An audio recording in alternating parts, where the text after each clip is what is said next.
Blackout measures. Blackout measures were a critical aspect of civilian defence and wartime preparations during World War II, implemented to protect cities and towns from enemy air raids by minimising visibility and reducing the risk of aerial attacks.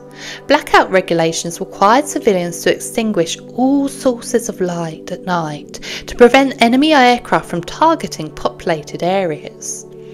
The primary objective of blackout measures was to create a state of darkness during the nighttime hours to conceal cities, towns and strategic targets from enemy aircraft seeking to conduct bombing raids.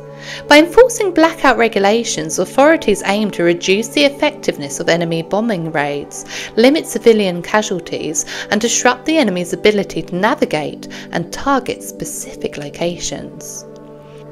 Implementation of blackout regulations. Civilian compliance. Citizens were required to adhere to blackout regulations by recovering windows with blackout curtains, shutting off all lights and extinguishing any sources of illumination that could be visible from the air. Street lighting.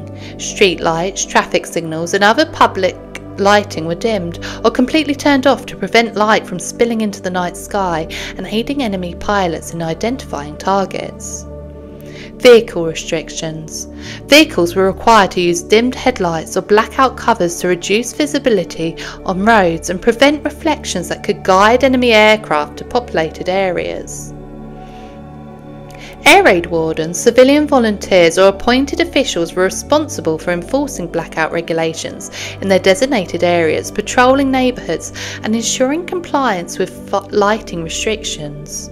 Violations of blackout regulations were subjected to fines, penalties or disciplinary action, as failure to adhere to blackout measures could compromise the safety of the community and increase the risk of enemy attack.